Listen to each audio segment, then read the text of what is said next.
Now, in preparation for the new season, I've come up with 5 reasons why I believe Robyn is destroying her marriage to Cody. Now, before I get into it, I'm a little hesitant to point this out only because people like Cody will not take this type of information and look at it and say, hey, I can use this as a tool to try to heal and cure my marriage and my relationship woes. Instead, they'll just put it in their back pocket and use it for a sword later on down the line when they have an argument or disagreement with the person that they're in a relationship with. That being said, let's pretend like Cody will never see this and run through the list. Number 5, from the beginning, Robyn seemed to have an unrealistic expectation with regards to how polygamy works and how the polygamy family is structured and how the polygamous family will actually function. Originally, she came into the Brown family because she loved the Brown family culture. She loved how they treated each other. She loved the closeness of the wives and the kids and the proximity of the wives to the kids and to each other. And because of that proximity, they seemed like one big happy family. Upon entering into the family, the first thing Robyn did was try to change the fundamental culture of the family, try to split the family up, put everybody in separate houses far away from each other.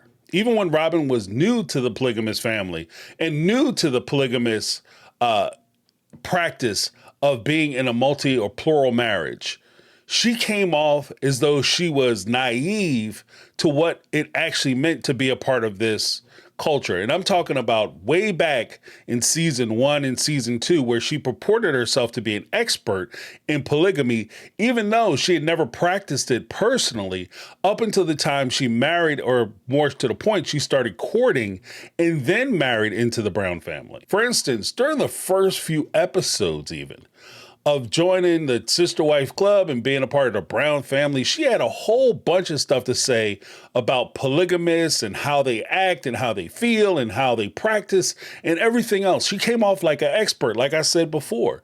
And one of the questions I kept finding myself asking is, how does she know? She just got here. Oh, no, he didn't. Now, regardless of whether you're involved in a polygamous or monogamous relationship or whatever, these relationships are best suited as partnerships, not stewardships or parent-child, or one person has authority over the other person and absolute control over the other person. If they're equal partnerships, then both people can feel like they're adding to the relationship, that they're a part of the relationship, and more importantly, that they're actively participating in these relationships. When they don't feel like they're participating in the relationships, they don't feel like they're being acknowledged for the skills or contributions they're making to the family or to the relationship. And that feeling is what eventually guts and destroys the relationship from the inside out. This is the feeling that Robyn helped to purport between the OG3 and even amongst each other, and then eventually towards Cody, and it eventually rotted out the relationships and destroyed those marriages. Number 4, she is the mayor of the Victimhood. Okay, if the Victimhood was a little neighborhood right next to Lehigh, Utah, she is the mayor of the Victimhood. It is difficult and insanely annoying to maintain a relationship with someone who always finds a way to be the victim in every situation, in every circumstance, and in every conversation. That is hands down one of the most annoying types of relationships to be in. Nobody wants to be around someone who consistently feel sorry for themselves and constantly wants to find, how this person or that person wronged them and how it's not fair and how they're so put upon. Nobody wants to enjoy that type of company because nobody can enjoy that type of company. And the funny part is, this actually becomes the culture of your relationship. If your relationship is based on some type of hardship or some kind of suffering that one or both parties undergo, and you sit around and complain about that, that is the nature of your relationship. And it's hard to get past that. Now, one event or one tragic event or one event that somebody perceives to be unfair could be the trigger for this. And in this particular case, I can see a scenario where Robyn enters into the family And because she can't just jump in and start talking about how she was mistreated by Christine, Mary, Janelle, and Cody's doing this, and the kids don't like her, and the dog tried to bite her, and that's why she sidekicked him in the face in episode 2 back in season 1. She can't come into the family saying these things. So what does she do? She uses her previous relationship, her previous marriage, as the reason why she is a victim, why her life isn't fair, why so many people are against her, why her things are so hard, why people should feel sorry for her. And the weird part about it is that when all this happens, it becomes an easy way for her to garner all the attention. She sucks all the air out of the room because now everything that happens is all about me and my suffering and my pain and everybody trying to make me feel good and whole because I underwent all this stress and all these things. And now you're trying to make me feel better, not only about life, but, oh, there are relationships out there that can be wonderful. Come join our family because it'll be great. And so that's when people start to feel sorry for you and you start to win in your victim mentality. And because you are getting success, it's easy to continue in that victim mentality mindset. Number 3, Robyn complaining to Cody. One of the ways that you can manipulate people, now there's a bunch of ways that this worked as far as manipulation, but one of the many ways that this could also work in manipulation that I've never heard anybody really nail on to was that by Robyn constantly going to Cody and telling him about all the problems she's facing, all the difficulties she's facing, and him trying to fix those difficulties for her because he wants to make it a more fair and pleasant experience for her so that she's willing to participate more. What it does is it starts to give him a buy-in into her success, a buy-in into her happiness. Because now he's actively trying to make her happy. He's actively thinking about, what can I do for Robyn to make her happy? What can I do for Robyn to take her mind off these problems? What can I do for Robyn to keep her center of my mind so that the other people will, like same, do the same thing I'm doing? If you listen to a lot of the previous arguments, that was the argument that Cody put out as far as how Robyn was being treated. He wanted the other wives to treat Robyn the way he was treating Robyn. And the question has always been, how does he treat Robyn? He treats Robyn like her problems are his problems. At the end of the day, when you go to somebody and you make your problems their problems, they always have to try to figure out what they can do. So you have them doing more and more and more and more to make your problems go away, to solve your issues, to give you that resolution. And by them doing that, they never stop to ask the question, not only should I do this, should I be doing this? Is this the right thing to do? But they never ask or look at the problems and say, okay, are these problems that I can actually fix? Or are these problems that are what they are? We just have to figure out a workaround for them. Because there is a distinct difference. There are things you can do something about in life, and there's things you absolutely can't do anything about. And most recently, she focused on things that were absolutely out of Cody's control. For instance, the other wives leaving. If they choose to leave, there's nothing Cody can do about it.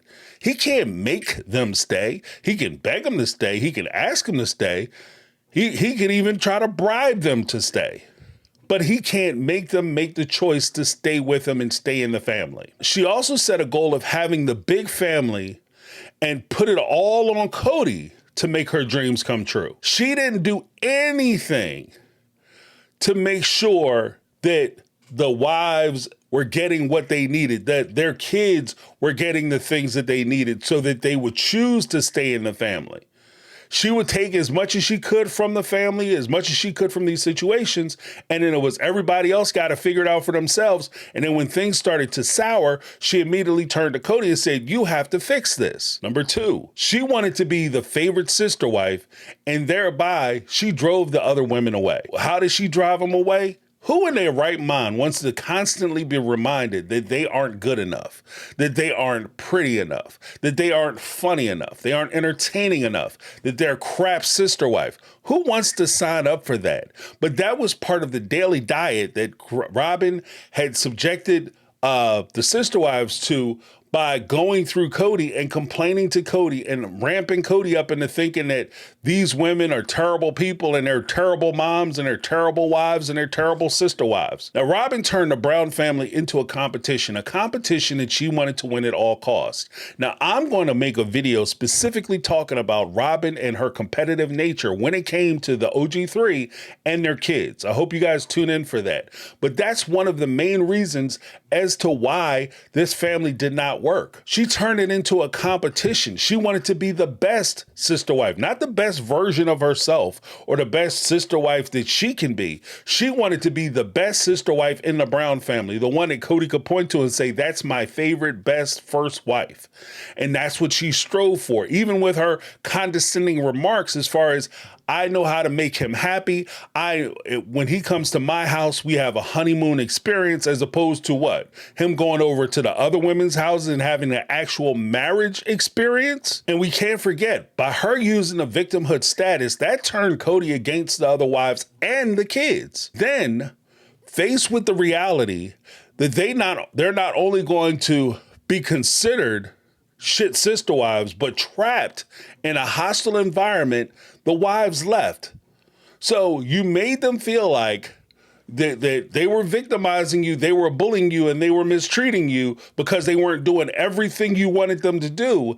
And then when they decided, you know what, I'm gonna wipe my hands of this situation, I'm gonna pack my bags and I'm gonna get on my way because this isn't gonna work, and I'm never gonna get to the point where I fully bow down to you and bend the knee to you and treat you the way you supposedly wanna be treated, with all dignity and respect, which is just basically me kneeling down and kissing both cheeks of your behind anytime you want. And because they chose not to do that and they chose to leave, now all of a sudden she's even more of a victim because these women are leaving the situation and she can't be number one. There's no way you can consider yourself the best of the best when you're the only person in the foot race. Over the years, Kody has grown accustomed to having these three women, the OG3, at his beck and call. They served his needs. They served his purpose. They fed his ego. They fed his body. They fed his mind. They fed his sexual appetites, etc., etc.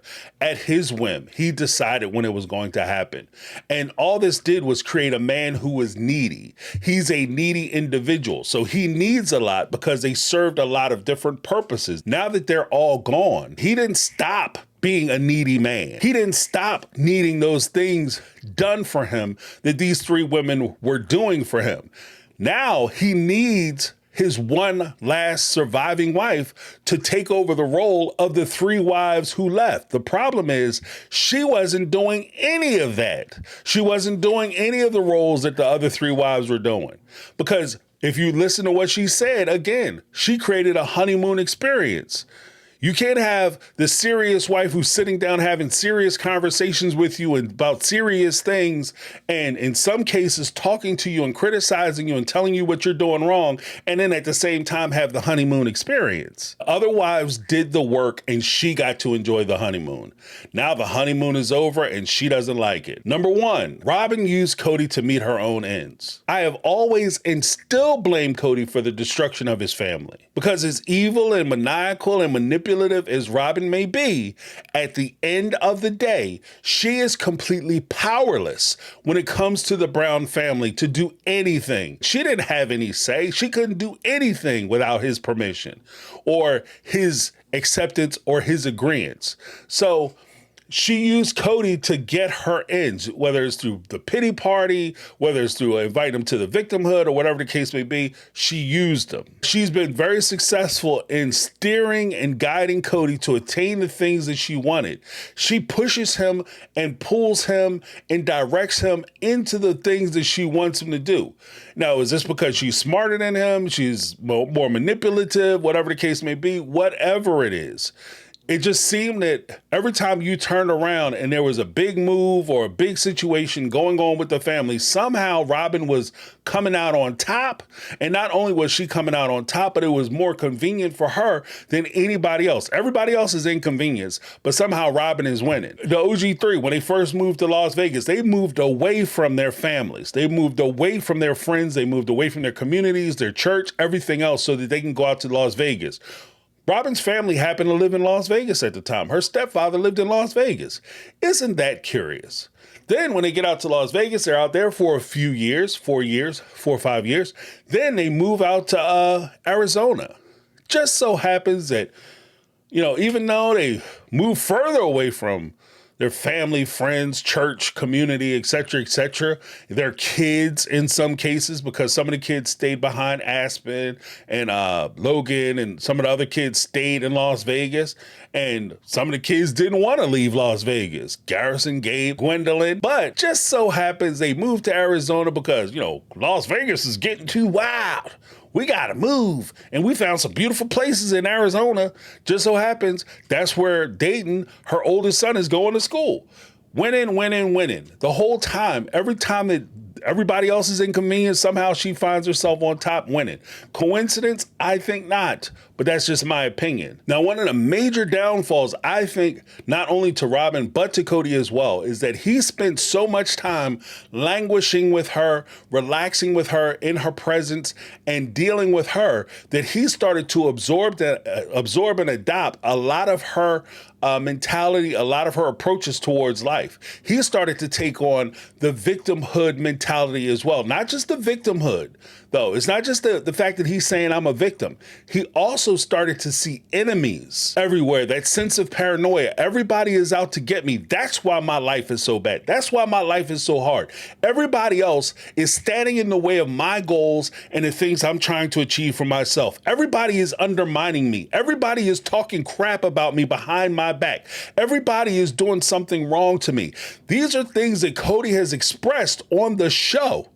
And he didn't just get that from nowhere. That didn't just manifest itself out of nowhere. This is from a constant bombardment of him being in a place where he likes and enjoying the company of somebody he likes and then starting to adopt that personality. We've all had friends growing up when you have a friend and they're one way, then they start hanging out with somebody whom they admire or they want to be like, or they just enjoy their company. And then not long after they start consistently hanging out with that person, they start to adopt their personality traits. They start to adopt the things that they're doing. And when they do that, it makes it very difficult for you to distinguish who they are versus who they were and who they used to be. And I think that that's where the wives sit and talk about Kody is completely different. Kody is different because now it's not just Kody, it's Kody with Robyn mixed into his personality. He's taken on and adopted a lot of her approaches to how she deals with people in life. And that's what I think we're seeing in how he approaches his relationships, not only with the OG3, who have now since left, but his relationship with Robyn. She's created a monster, and now she doesn't know how to deal with him. Now, the ironic part is that even though I'm making the assessment, this is my assertion, my belief, my opinion, even though Robyn made him this way, the ironic part about it is nobody respects somebody who sits around and complains all the damn time. Nobody respects the consummate victim. And so when she made that statement that I feel like I'm losing respect for you, I think that's why she's losing respect for him, because all he's doing is sitting around complaining about how Christine left him and he's falling apart because she's gone. Now, as I've grown accustomed to, there is a thought that I've had, fair or not, but I got to put it out there. It's now time for Dog James. Theory is this. She had always intended for the family to break apart. It just broke apart quicker and faster and more efficiently than she ever planned. Now, what do I mean by that? Because I know it sounds a little crazy. Follow the logic. In 2010, she entered into the family, she married into the family, joined the family through a spiritual union with Kody. How did she meet the family? Prior to that, she was living in Salt Lake, 5 hours away, going about her life as a divorcee, trying to figure out how she was going to take care of 3 children and barely getting by, living in a borrowed home or property. So she wasn't even really, for the most part, taking care of herself, independent, strong woman, all that good stuff. She was making her way. No shots, no disrespect intended. But all of a sudden, she hears about this family who is getting a TV show. And so 2 consecutive weekends, she gets in her car, loads her kids up, who are also very young children. These are very young children. She loads them up in the car for 2 weekends in a row and drives 5 hours to go to church. 5 hours to go to church. Now, mind you, they got churches where she was at. But she gets in the car, drives 5 hours to go. 2 weekends. Then when she finally she gets to the dance on the second weekend, she meets and talks to Cody. She flirts with him. Bingo bada. She jumps back in the car, drives another 5 hours back home. The next day, Cody comes out to meet with the cousin, trying to catch up with Robyn again. She's already gone. He talks to her, expresses interest in her. The cousin gets on the phone. Robyn, you need to get your ass back down here because this Brown family is really interested in you. They have a lot going on. A lot of good things happening, i.e. they're about to get a TV show, so you need to bring your ass back down there. She finds a way to bring her behind back down there. So once again, she loads her kids back up into the car. She drives 5 hours to go see Cody and meet the family.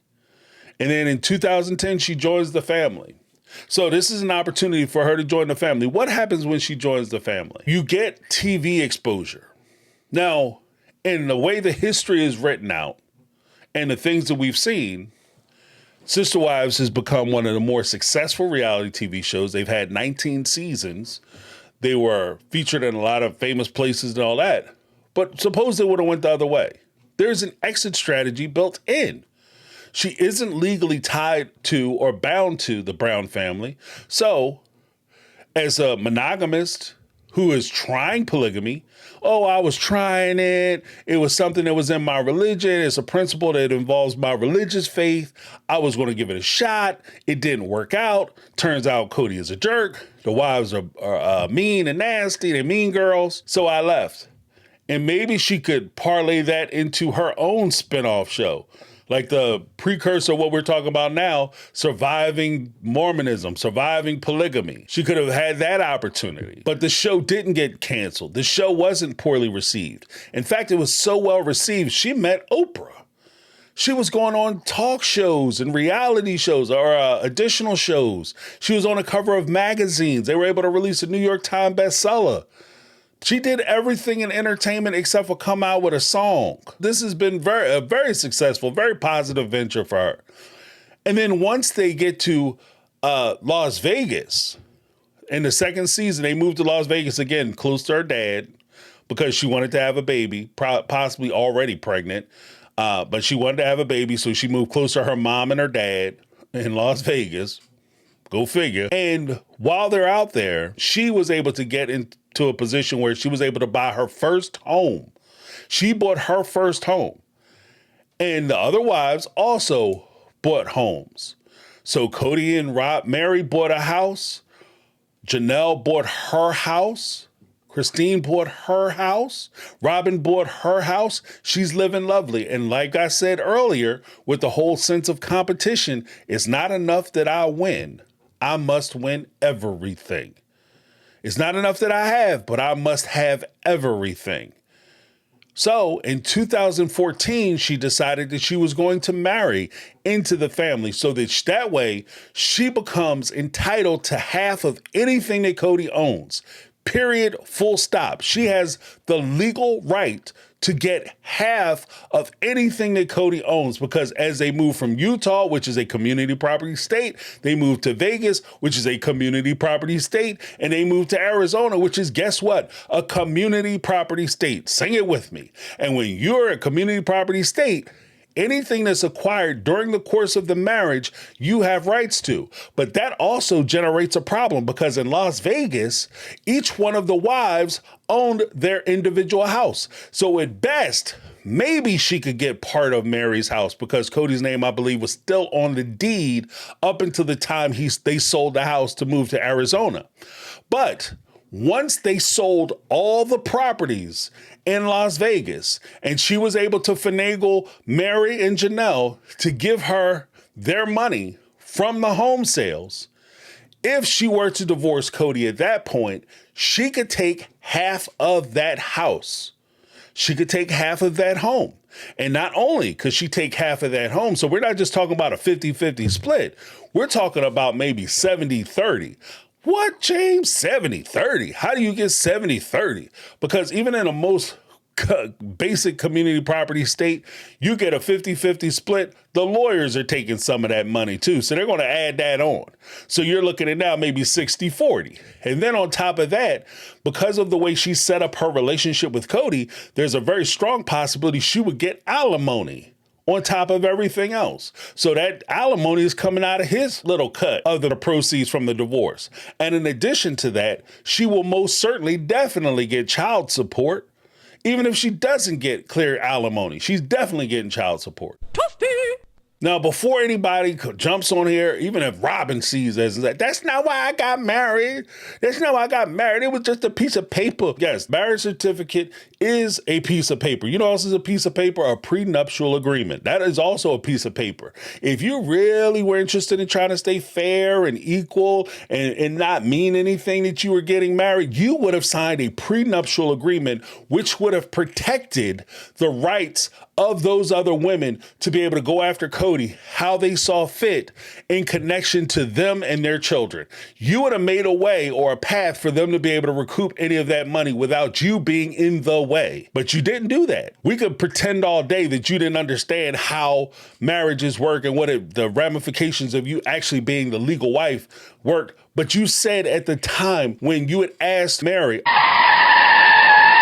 when Mary volunteered tearfully to give up her marriage to Cody so that you could marry him, you said out of your mouth that you understood the responsibilities of being a legal wife because you know of situations where the husband has died and the legal wife has taken everything that the husband owned, leaving out the other wives and their children. You personally testified that you knew of situations where that has happened. So you understood the power of being a legal wife. So with all that being said, that's my 5 reasons plus the bonus dog James as to why I think these relationships were always doomed to fail.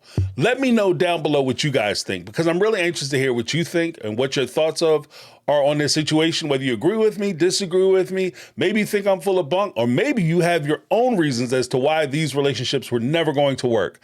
But that's my take. I'm James. This has been My Take on Reality, and I'm out. 'Cause I've been living life right like I